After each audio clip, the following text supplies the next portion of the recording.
Escalade verbale au niveau de l'Assemblée nationale entre le président Christophe Mbosso Nkodia et les députés nationaux d'Élie Sesanga. Nous allons en parler avec Maître Ntombo. Bienvenue, Maître. Merci. Voilà. Alors, vous êtes du parti politique de Christophe Mbosso Nkodia. Vous condamnez ce qui s'est passé au niveau du Parlement? Bon, je ne peux pas applaudir, je ne peux pas apprécier parce que le président Sesanga, moi je l'ai connu, c'est quelqu'un pour qui j'avais beaucoup de respect.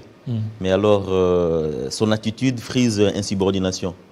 Alors, en tant que chef de corps, en tant que président d'une ligue de jeunes puissante aussi comme la nôtre, j'étais dans l'obligation de mobiliser mes troupes pour lui barrer la route. Barrer la route, pourquoi? Oui.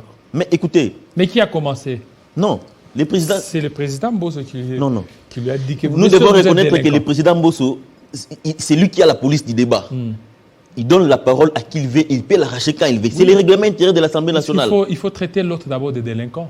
Qui a commencé d'abord par traiter, qui a parlé des délinquants?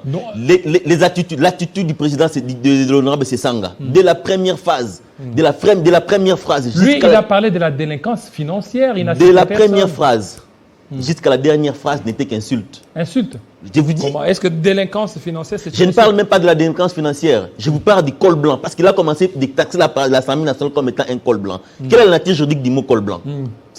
Col blanc veut dire tout simplement que l'Assemblée nationale, c'était un rassemblement de vieillards dont lequel rassemblement est dirigé par un gourou. Est-ce que lui a parlé de col blanc de l'Assemblée nationale ou il a commencé de la première phrase jusqu'à la dernière phrase. Lorsqu'il n'y a pas eu orthodoxie financière, c'est-à-dire de toutes les institutions, il n'a pas seulement touché les députés nationaux.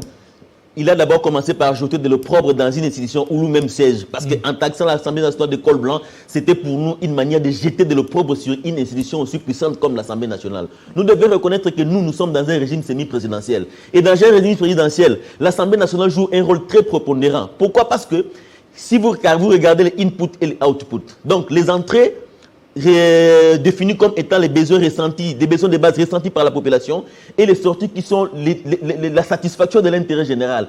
Tous ces besoins passent par un mécanisme de transformation institution politique. Nous avons l'institution président de la République, nous avons l'institution Parlement et nous avons l'institution cours et tribunaux. Mais l'institution Parlement chez nous est bicamérale. Mais dans les deux chambres, il n'y a qu'une seule chambre qui a un rôle prépondérant, c'est l'Assemblée nationale. Alors l'honorable Élie Sesanga, étant député national, ne pouvait pas jeter de l'opprobre sur cette institution, dont lui-même est membre, il est émanation. Donc nous avons constaté que c'était quelque chose qui était prémédité. Pourquoi? Parce que si vous regardez de la première phrase jusqu'à la dernière phrase, ce n'était que des injures. Injures comment? Écoutez. Laissez-moi d'abord vous expliquer. Oui, allez-y. Je vous pose une question. J'aimerais quand même savoir aussi nos téléspectateurs qui nous suivent.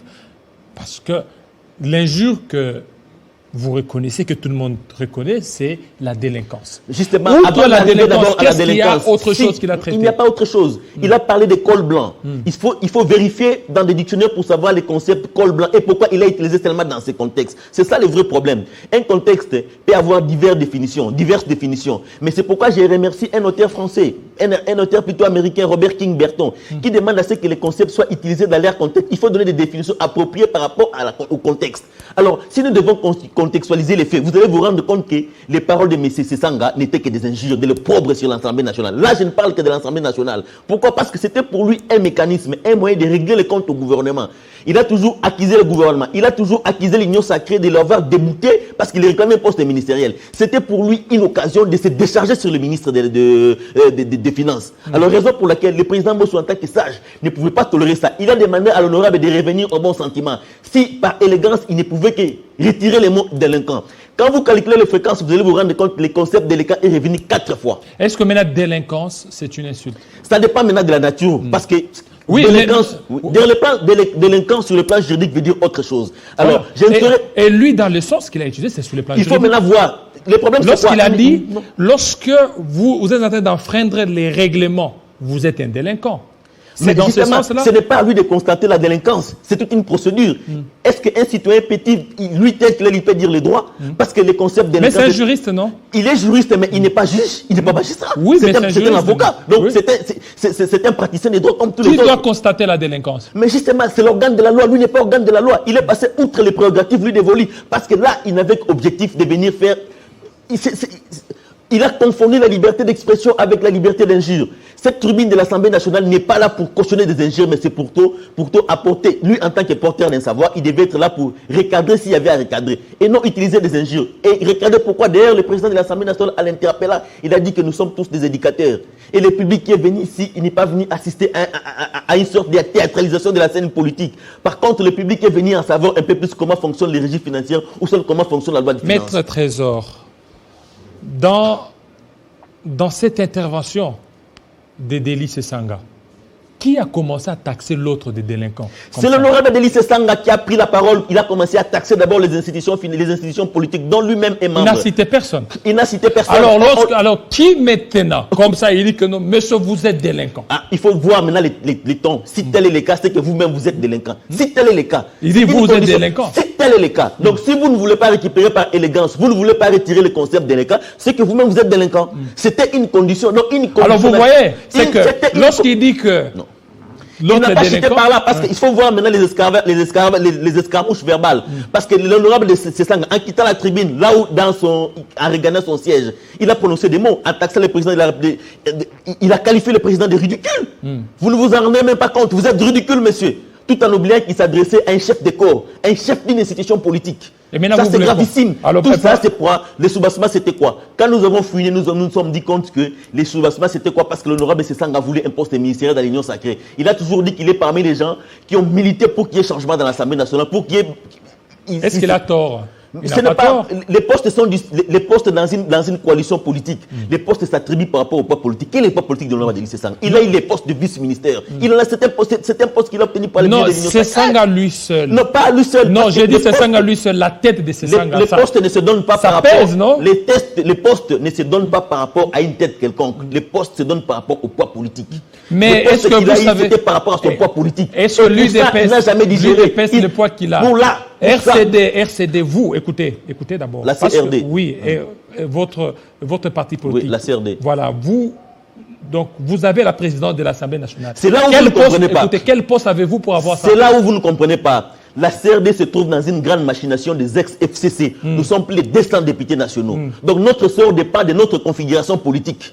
C'est pourquoi aujourd'hui... Mais Sesanga aussi fait partie aussi d'ensemble, non. Sesanga est de l'ensemble. Et les quotas de l'ensemble avaient été respectés en son temps. Il s'est soustrait de l'ensemble. Quand vous parlez de l'ensemble, vous savez qu'il a un passé. Il a toujours trahi. Sesanga dit RCD Goma en passant par les RC Cameroun. Mais ensemble, il n'a pas trahi. Non. Au niveau d'ensemble, il n'a pas trahi. Ah bon? Katoumi ne s'est jamais plaint qu'il a trahi.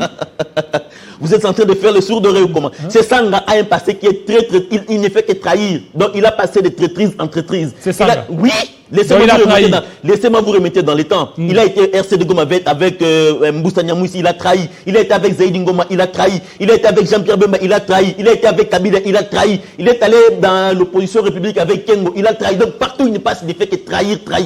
Maintenant vous voulez quoi par rapport à ça? Que nous ne voulons pas. Lui en tant que politique, il doit être le révélateur, il doit être révélation. Soit les politiques en 21e siècle doivent être considérés comme étant des révélateurs de l'esprit du temps. Il doit tenir la lampe dans la main droite pour éclairer l'opinion. Mais cette façon, cette démagogie, cette façon de faire la politique par démagogie pour obtenir des postes, c'est ce que nous condamnons. La politique doit être là pour réaliser l'intérêt général. Maintenant, vous voulez quoi par rapport qui présente aussi ses excuses parce qu'on il est libre de présenter des excuses ou pas. Mais tout ce que nous ne voulons pas, il ne viendra jamais au camp Lucas. Ça, je vous le dis. Il ne viendra jamais. Il ne viendra jamais. J'ai même ma main à couper, on ne me la coupera pas. Maintenant, est-ce que vous ne voyez pas que vous ne prenez pas la paix? Parce que vous devez prendre la paix. Nous sommes en train de vouloir prôner la paix.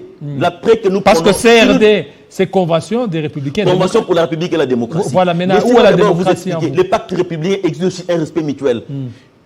L'honorable Sesanga s'est illustré par une impolitesse notoire. Impolitesse notoire parce qu'il oublie que le président Mbosso mais n'oubliez pas que c'est au niveau de l'Assemblée nationale.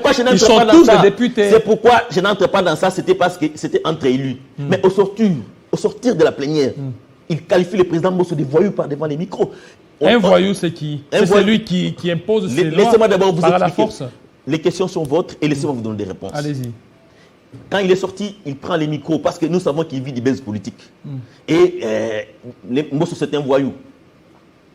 Nous, en tant que militants, moi, en tant que chef de corps, ça m'a choqué. Et justement, en sortant, il défie même le peuple Yaka. Il dit que non, samedi, je serai au camp Luka. Il connaît d'abord l'histoire politique du camp Luka. Il sait comment camp Luka est devenu camp Luka. Devient comme Kulumba, comme Petit. On sacrifie de leur vie pour que camp Luka soit camp Luka aujourd'hui. On ne peut pas oublier le marché des Bayaka. Nous attendons qu'ils viennent au camp Luka. Et vous allez faire quoi? On ne fera rien, seulement ce jour-là. Alors ça, c'est la menace. Hein? Ce n'est pas une menace. Alors, je suis en train de prendre la des paix, mesures par rapport à la paix. en tant que chef de corps. Et voilà je vous pourquoi. dis, le jour qui viendra au camp Lucas, ce jour-là, l'horloge de jugement... Non, retirez ça. Je pense que même le chef de la police qui est en train de nous suivre, c'est que pour être aussi équilibré, si cette fois-ci CRD organise aussi une manifestation au niveau de Kanlouka, il faut aussi interdire. Comme on a Kanlouka interdit. est parmi tant d'autres, c'est parmi les bastions. Kanlouka, c'est parmi les bastions de l'honorable Mbosso. Kanlouka, c'est parmi les bastions d'ailleurs. C'est aussi le bastion aussi de Délice. Il a été élu où? Et Mbosso aussi a été élu. Mbosso a été élu à quel territoire? Alors, voilà. Et maintenant, je vais vous faire la...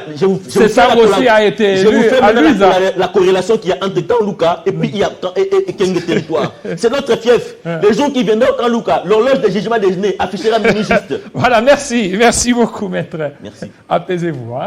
Apaisez-vous. Je vous comprends très bien. Alors, Rodrigue Ramazani, tout de suite.